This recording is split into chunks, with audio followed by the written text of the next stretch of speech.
Hello అండి. Welcome to another day. Welcome to another video. నేను పల్లవి. మీరు చూస్తున్నారు నెట్ మహిళ యూట్యూబ్ ఛానల్. మేము చక్కగా పావన నరసింహస్వామిని దర్శనం చేసుకున్న తర్వాత అక్కడి నుంచి భార్గవ నరసింహస్వామి టెంపుల్‌కైతే స్టార్ట్ అయ్యామండి. ఏదైతే మేము వచ్చిన ఆఫ్ రోడ్‌లో ఉందో మళ్ళీ అదే రోడ్‌లో వెళ్ళాలి. ఇక్కడ మీరు చూస్తున్నది పావన నరసింహస్వామి టెంపుల్. ఈ దేవాలయం గురించి స్థల పురాణం పూర్తి వివరాలతో ఒక వీడియో అయితే చేశాను. ఛానల్‌లో ఉంటుంది. ఇంట్రెస్ట్ ఉంటే చెక్ చేయొచ్చు. సో అక్కడ దర్శనం అంతా కంప్లీట్ చేసుకున్న తర్వాత వాటర్ బాటిల్స్ అవి తీసుకొని మేము భార్గవ నరసింహస్వామి టెంపుల్కి అయితే వెళ్తున్నాము. మనం ఏదైనా క్యారీ చేయాలంటే మనతో పాటు వాటర్ స్నాక్స్ క్యారీ చేసుకోవాలి, ఎందుకంటే అక్కడ ఏమీ ఉండవు. అలాగే బ్యాగ్స్ మ్యాండేటరీగా తీసుకోండి, చేతితో పట్టుకుంటే కోతులు అనేవి తీసేసుకుంటూ ఉన్నాయి. అది కూడా నేను మీకు క్లియర్గా చూపిస్తాను. ఇంకా మేము మార్నింగ్ మాట్లాడుకున్నప్పుడే రెండింటికి కలిపి మాట్లాడుకున్నాము. మీకు మా పర్సన్కి వచ్చేసి 600 తీసుకుంటారు, ఈ 2 టెంపుల్స్ చూపిస్తారు. సో ఇక్కడ నేను చెప్పాను కదా అందరూ ఇలా మొక్కులు తెచ్చుకుంటున్నారు అని, అదంతా కూడా మీరు ఇక్కడ చూడొచ్చు. ఈ వీడియోలో కనిపిస్తుంది కదా, వాళ్ళందరూ స్వామికి బలి ఇచ్చి ప్రసాదం పెట్టి వాళ్ళైతే అక్కడ వండుకొని తింటున్నారనమాట.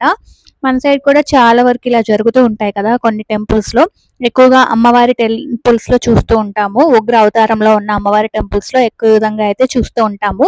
ఈ భార్గవ నరసింహస్వామికి కూడా మనకి నడకదారి ఉంటుంది. అలాగే పావన నరసింహస్వామి దగ్గరికి కూడా ఎగువ అహోబిలం నుంచి ట్రెక్ చేసి రావచ్చు. బట్ ఆప్షన్ ఉన్నప్పుడు యూజ్ చేసుకోవాలి. మాతో చిన్న బాబు ఉన్నాడు కాబట్టి మేము ఈ 2 అయితే క్యాబ్ అయితే బుక్ చేసుకున్నాము. మీకు ఏదైనా ఇంకా డీటెయిల్స్ కావాలి అంటే ఈ ఐడి తోటి నాకు ఇన్‌స్టాగ్రామ్ ఉంది. మీరు అక్కడ డీఎం చేయొచ్చు. అక్కడ నేను ఇంకొంచెం వివరాలు మీకు కావాలి అంటే పూర్తిగా చెప్తాను. లేదు అంటే కామెంట్ సెక్షన్‌లో కూడా అడగొచ్చు. సో మనం అహోబిలం అనంగానే మనకు గుర్తొచ్చేది నవ నరసింహ యాత్ర. అంటే అక్కడ 9 టెంపుల్స్ ఉంటాయి నరసింహస్వామివి, దిగువ అహోబిలం కాకుండా.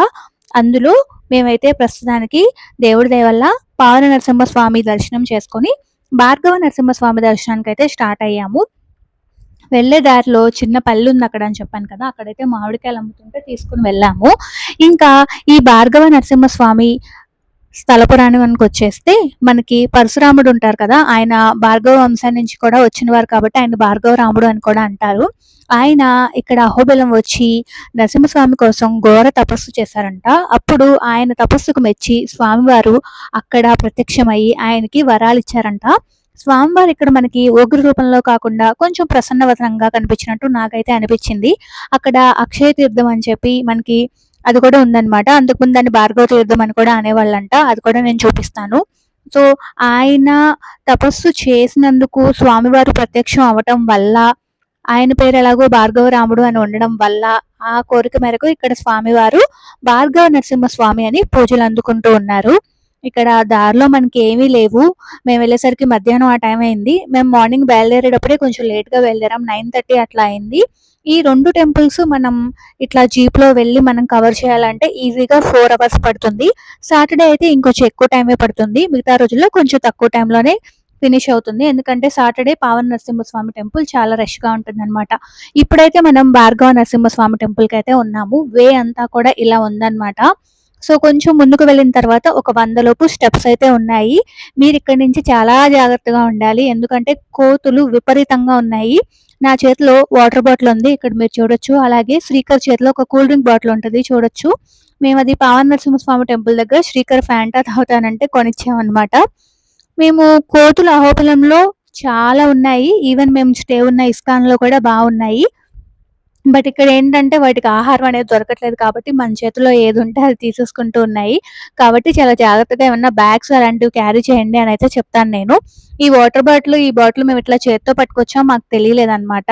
కొంచెం దూరం వెళ్ళిన తర్వాత ఊరికే సరదాగా ఫోటోస్ కూడా తీసుకున్నాం మేమిద్దరం. అంటే ఇది నథింగ్ బట్ ట్రెక్ లాగే ఉంది. సో ఎలాగో ఆ టెంపుల్స్‌కి శ్రీకర్ ట్రెక్ చేయలేడు కాబట్టి ఓకే, తనకొక ఎక్స్‌పీరియన్స్ వస్తుంది అనైతే అనుకున్నాము. ఇంకొకటి, మాకు ఇదంతా ఎక్స్‌ప్లోర్ చేయడానికి టైం కూడా తక్కువుంది. అందువల్ల మేమైతే ఈ రూట్ చూజ్ చేసుకున్నాము. మీరు ట్రెక్ చేయాలి అనుకుంటే ట్రెక్ చేసి కూడా ఆ టెంపుల్‌కి వెళ్ళొచ్చనమాట. ఇక్కడ సరదాగా ఒక ఫోటో తీసుకున్నాం కదా, ఈ ఫోటో తీసుకునేదాకా మాకు కూడా తెలీదు. ఒక కోతొచ్చి శ్రీకర్ చేతిలో ఉన్న ఫాంటా బాటిల్ తీసుకొని తనే మూత తీసుకొని తాగుతుంది. నేను ఒక సెకండ్ అలాగే ఉండిపోయి అది షూట్ చేయలేకపోయాను. తర్వాత రియలైజ్ అయ్యాను షూట్ చేద్దామని చెప్పి. లిడ్ కూడా తనే ఓపెన్ చేసుకొని తాగుతుందనమాట. చాలా ఆశ్చర్యం కలిగించింది. బట్ ఈ సమ్మర్‌కి మనమే ఉండలేకపోతున్నాము. మేము ఎన్ని వాటర్ బాటిల్స్ కొన్నామంటే అన్ని కొన్నాము ఆ ట్రిప్‌లో. అలాంటివి పాపం అవి ఎలా ఉంటాయా అని చెప్పేసి. సో ఇక్కడ అక్షయ తీర్థం అని చెప్పేసి ఇలా ఉందనమాట. ఒకప్పుడు ఇందులో స్నానాలు చేసేవారట. అలాగే మనకి పరశురాముడు ఇందులో స్నానం చేసి తపస్సు చేస్తారు ఈ కొలంలో అని చెప్పి చెప్తూ ఉంటారని చెప్పి అక్కడ పంతులు గారు చెప్పారు. మేము వేరే టెంపుల్‌కి వెళ్ళినప్పుడు ఒక పంతులు గారు చాలా బాగా మాట్లాడారనమాట. నేను ఆ టెంపుల్ గురించి కూడా చెప్తాను. అప్పుడు మాకాయన ఈ 9 గురించి చాలా వివరంగా చెప్పారు. నాకక్కడైతే పంతులు గారు భలే నచ్చారు. రీసెంట్ టైమ్స్‌లో అంటే చాలా మంది చిరాకు పడుతూ విసుక్కుంటూ ఉంటారు. వాళ్ళది కూడా తప్పులేదు. చాలా మందికి చెప్పి చెప్పి. బట్ అహోబిలంలో మాత్రం చాలా బాగా రిసీవ్ చేసుకున్నారు. స్టోరీస్ అంతా చాలా బాగా చెప్పారు. సో, నేను స్వామివారిని చూపించడానికి కూడా మీకు ప్రయత్నం చేశాను. స్వామివారిని చూసుంటారు మీరు. ఇంకా అక్కడ 20 రూపీస్ ఇస్తే దీపం పెట్టుకోవచ్చన్నారు. ఆ రోజు పౌర్ణమంట. మాకు తెలియలేదు.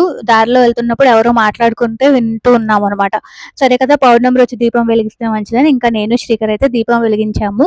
ఇందాక చెప్పాను కదా! కొన్ని స్టెప్స్ ఉంటాయని. అక్కడ కొలనుంది కదా! కొలను నుంచి ఈ స్టెప్స్ అయితే మనం ఎక్కి పైకి రావాలి. నాకు ఎన్నున్నాయో కరెక్ట్‌గా గుర్తులేవు. బట్ 100 బిలోనే ఉంటాయి. ఒక 50, 60 అలా ఉంటాయేమో. దాని తర్వాత మళ్ళీ మేము జీప్ ఎక్కేసి దిగువ అహోబిలానికైతే వచ్చేసాము. అక్కడ ఫుడ్ ఆప్షన్స్ అస్సలు లేవు. అది లంచ్, డిన్నర్ ఆప్షన్స్ అస్సలు లేవు. టిఫిన్స్‌కైతే ఉన్నాయి గానీ, ఇప్పుడు మేము మనకి గవర్నమెంట్ వాళ్ళది హరిత రిసార్ట్ ఉంటది కదా! ఆ రిసార్ట్‌లోనే వాళ్ళకక్కడ చిన్న మెస్ ఉందనమాట. అక్కడికొచ్చాము. బట్ ఇక్కడ మనం ఆర్డర్ ఇచ్చే కాన్సెప్ట్ ఏమి ఉండదు. ఒకటే ఉంటదనమాట అందరికి. మనం ఫుల్ మీల్స్ తీసుకోవాల్సిందే. నైట్ కూడా అంతే. అది నేను ఒక రోజు మీకు బయట నుంచి కూడా క్లియర్‌గా చూపిస్తాను. ఈరోజు నేను షూట్ చేయలేదు కానీ బయట నుంచి ఎలా ఉంది ఏంటనేది కూడా నేను చూపిస్తాను. ఇంకా ఇక్కడైతే మీల్సే తీసుకున్నాం. వాళ్ళ దగ్గర ఇంకా ఆప్షన్ లేదు. మనకి ఎంత తింటే అంత పెడతారనమాట. 150 రూపీస్ చార్జ్ చేశారు. శ్రీకర్‌కి వద్దన్నారు. ఇంకా అందుకని నేను, శ్రీకర్ కలిసి తిన్నామనమాట. మీరు షేర్ చేయొచ్చు బాబుకి అని చెప్పారు. ఇంకా వాళ్ళే పప్పు, కూర, వడియాలు, సాంబారు ఇంతవరకు అయితే ఇచ్చారనమాట. ఒక కర్రీ కూడా ఇచ్చారు. మనకిక్కడ ఆప్షన్ లేదు కాబట్టి ఓకే అనిపించింది. అలానే 100% బావుంది అని కూడా నేను చెప్పలేను. పర్వాలేదు. ఇక్కడ నుంచి మా స్టే నడుచుకుంటూ వెళ్ళిపోవచ్చనమాట. నిజానికి ఇస్కాన్ నుంచి టెంపుల్ వరకు వాకబుల్ డిస్టెన్సే నడుచుకుంటూ వెళ్ళిపోవచ్చు. ఇంకా మేము ఆ హరితాలో తినేసిన తర్వాత ఇంకా మా స్టేకైతే స్టార్ట్ అయ్యాము. మేము ఇప్పుడు మాకు ఇదంతా అయ్యి కంప్లీట్ అయ్యి మేము రూమ్‌కెళ్ళేసరికి 2:30 అట్లా అయింది. మేము 3:30 అట్లా స్టార్ట్ అయ్యి ఎగువ అహోబిలానికి వెళ్దామని అనుకున్నాము. 4:30కి మనకి 4కి టెంపుల్ ఓపెన్ చేస్తారని చెప్పారు పైన. సరే ఒక 1 అవర్ రెస్ట్ తీసుకొని చక్కగా మళ్ళీ ఆ టెంపుల్‌కి వెళ్ళి మిగతా దర్శనాలు కూడా చేసుకుందామని అయితే అనుకున్నాము. సో, ఇంకా ఇప్పుడు స్టేకొచ్చేసాం అనమాట. మేము వచ్చేసాక అట్లా రూమ్ ఓపెన్ చేసి వెళ్ళామో లేదో ఫుల్లుగా వర్షం పడుతుంది. చాలా బాగా అనిపించింది. సడెన్‌గా కూలింగ్ అయిపోయింది. కాకపోతే ఏంటంటే మార్నింగ్ పవన్ నరసింహస్వామి దగ్గర మొక్కులు తీర్చుకున్న వాళ్ళు చాలా మంది ఇక్కడ ఓపెన్ ప్లేస్ ఉంది కదా! అక్కడైతే ఫుడ్ ప్రిపేర్ చేసుకొని తింటున్నారు. వాళ్ళకైతే పాపం చాలా కష్టమైపోయింది అని అనిపించింది. అందరూ కూడా ఆ లారీల మీద అట్లా టెంట్‌లేసుకొని, వాటర్ ప్రూఫ్ కవర్స్ ఏసుకొని పాపం చేసుకుంటూ ఉన్నారు. చాలా మందికి వంట మధ్యలో ఉండిపోయింది. అయ్యో పాపం అనిపించిందనమాట. ఇంకా అక్కడున్న వాళ్ళ పరిస్థితి ఏంటో, అడవిలో ఉన్న వాళ్ళ పరిస్థితి అని అనిపించింది. బట్ ట్రస్ట్ మీ అండి, అహోబిలం ట్రిప్ మనకి ఆరోగ్యం ఉన్నప్పుడు ఖచ్చితంగా మన లైఫ్‌లో అందరం కూడా ఒక్కసారైనా కూడా ఎక్స్‌పీరియన్స్ చేయాల్సిన ట్రిప్. మీలో ఎవరైనా ఎళ్తే గనక కామెంట్ సెక్షన్‌లో నాతో చెప్పండి. ఇంకా చిన్న చిన్న పనులుంటే చూసుకుంటూ ఉన్నాను నేను. ఇలా మేమున్న ఇస్కాన్‌లో మా కారిడార్ మొత్తం కృష్ణయ్య ఫోటోలే ఉన్నాయండి. ఎంత అందంగా ఉందంటే నేనొక చిన్న షార్ట్ కూడా అప్‌లోడ్ చేసుంటాను. మీరు చూడకపోతే చూడొచ్చు. భలే అనిపించింది నిజంగా. ఆ కృష్ణయ్యని చూస్తే వాటికి పేరుతో పాటు అంతా డీటెయిలింగ్‌గా రాసుంటారనమాట దాని మీద. చాలా బాగా అనిపించింది స్టే కూడా. వర్షం పడితే చక్కగా చల్లగా అయిపోయిందనమాట. ఇది ఈరోజు వీడియో. నచ్చితే like, share, subscribe. Thank you.